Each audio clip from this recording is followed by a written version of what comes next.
What really happens when Prince William becomes king, it's not what you think. Okay, so I have to be honest with you. I've been thinking about this for weeks now. Weeks. And the more I dig into it, the more I realize that most people, and I mean most people, even die-hard royal fans, have absolutely no idea what is actually going to happen the moment Prince William becomes king. And I don't just mean the ceremonial stuff, the crowns and the carriages and the balcony waves.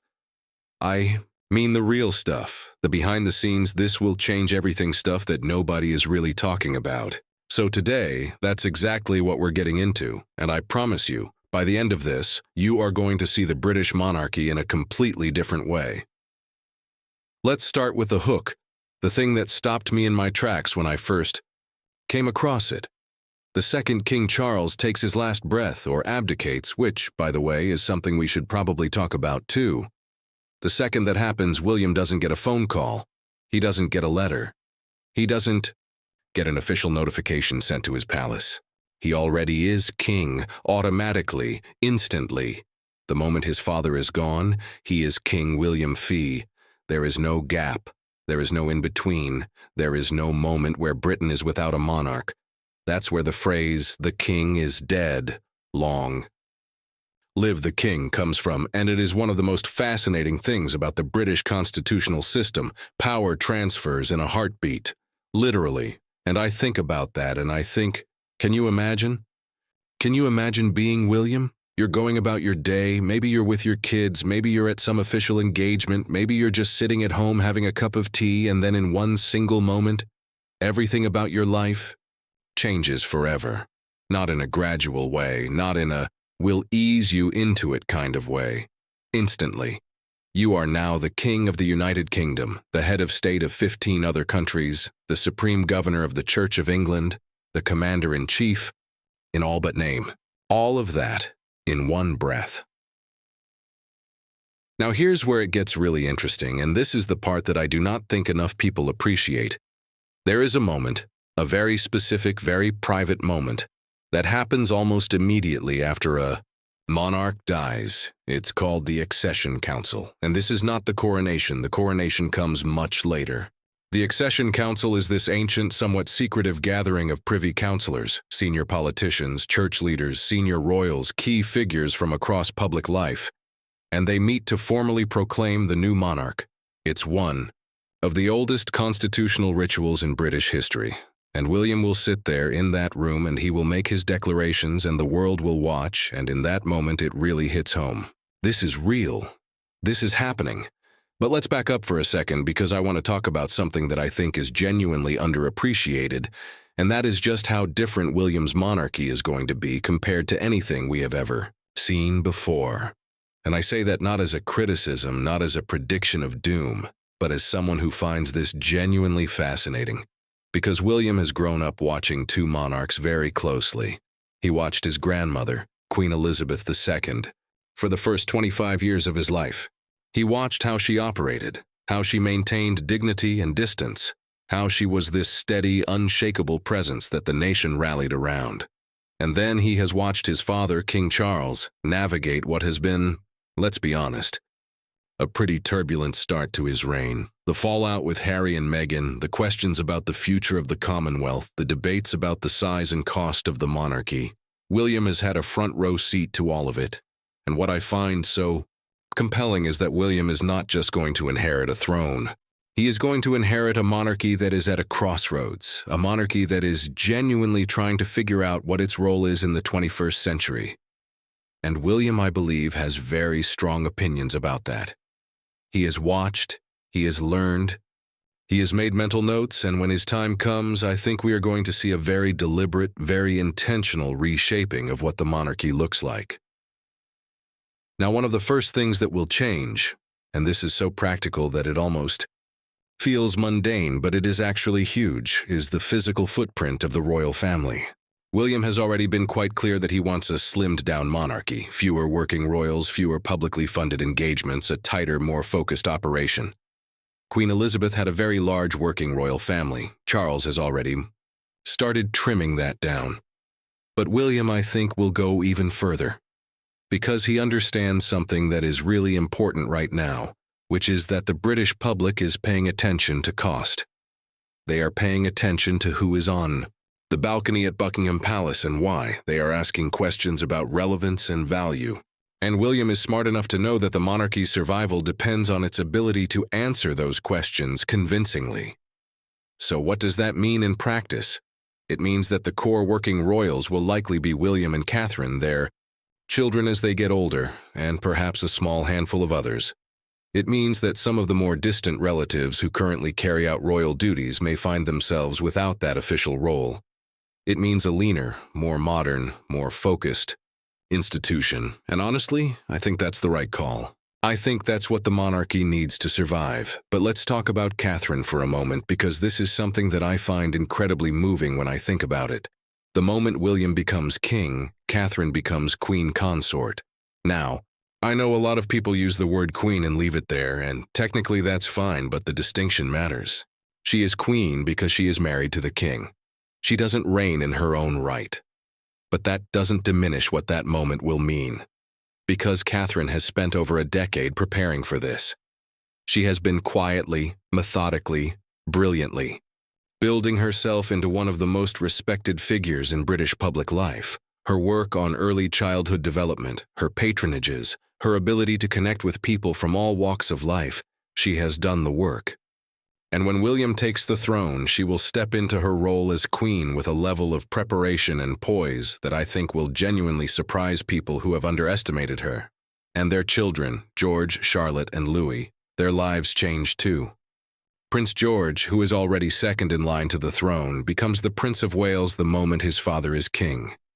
He steps into the role that William himself held for so long.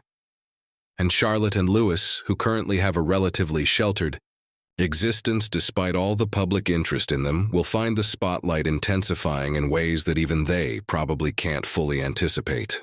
It is a lot to put on young shoulders, and I think about that sometimes and I feel for them, I really do. Now I want to get into something that a lot of royal commentators dance around but don't always say directly, and I'm going to say it directly. The question of Harry and Meghan. Because when William becomes king, the dynamic shifts in a way that is profound and complicated and, frankly, a little bit heartbreaking if you think about it. Harry is currently the Duke of Sussex. He has stepped back from royal duties. He lives in the United States. He has written a memoir that caused enormous pain within the royal family. He has given interviews that have aired private grievances in the most public way possible.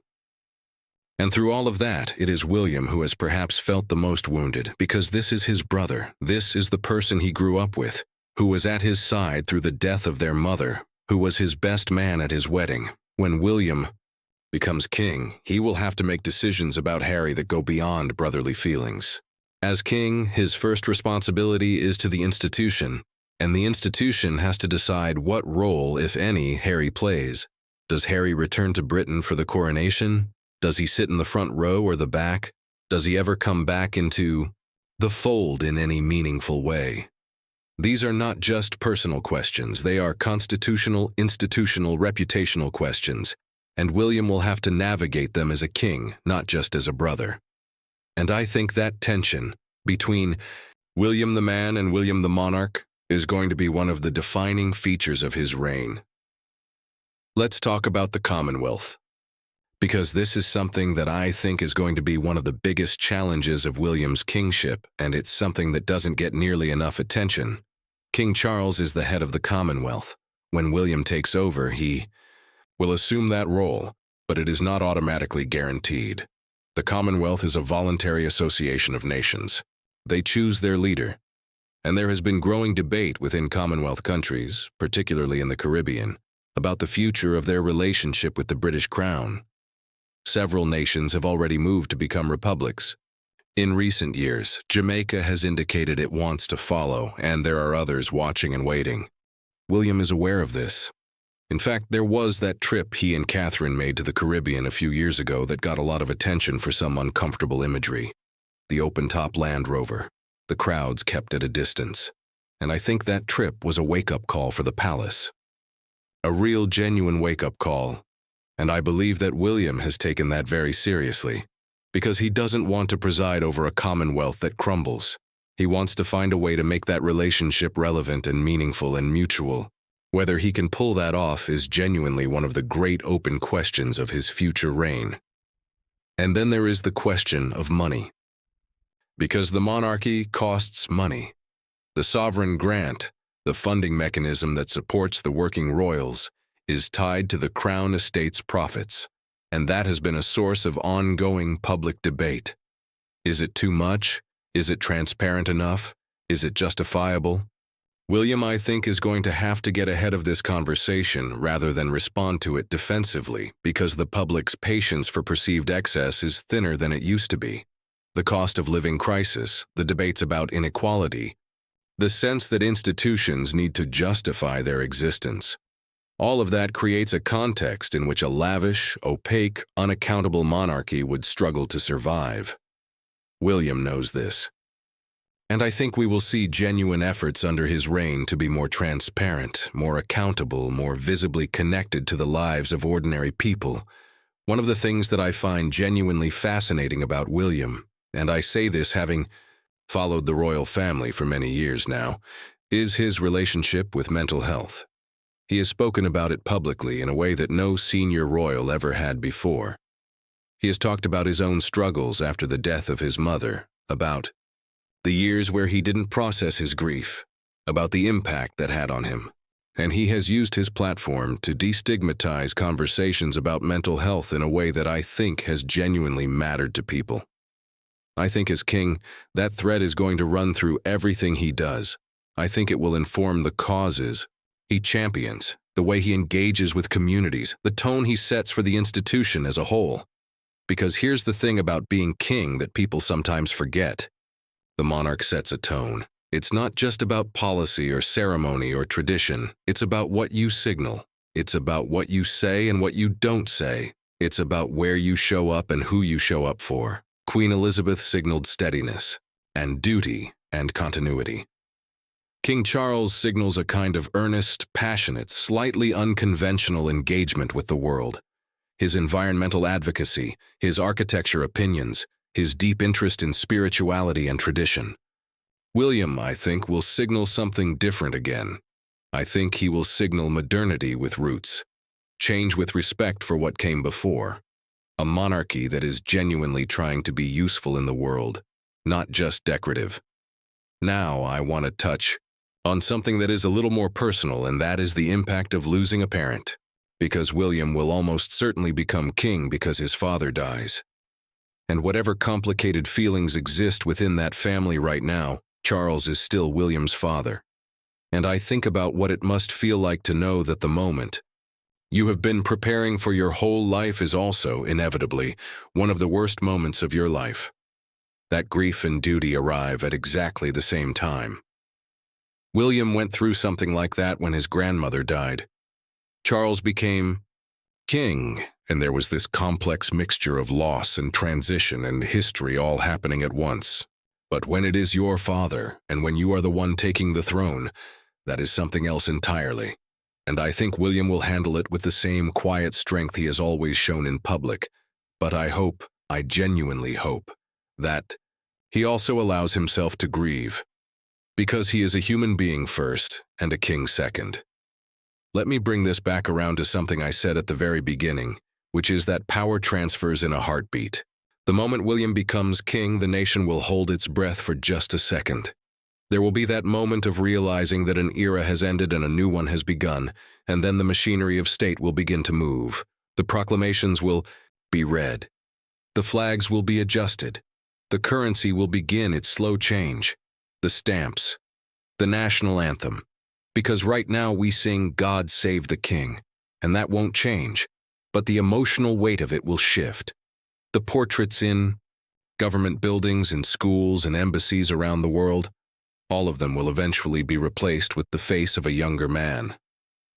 A man who grew up in front of our eyes, who lost his mother at 9 years old on a Paris road, who served in the military, who fell in love and built a family, who has been waiting his whole life, his entire life, for a role he never asked for but has always known was coming, and I think that's what makes William such a compelling figure. Because he didn't choose this. None of them choose it. But what you can choose is how you do it. And everything I have seen from William suggests that he has thought deeply about how he is going to do it. He has made his mistakes, of course. They all do. He is not perfect, and he would be the first to say so, but he is thoughtful. He is serious. He cares, genuinely cares about this country and about the institution he will one day lead.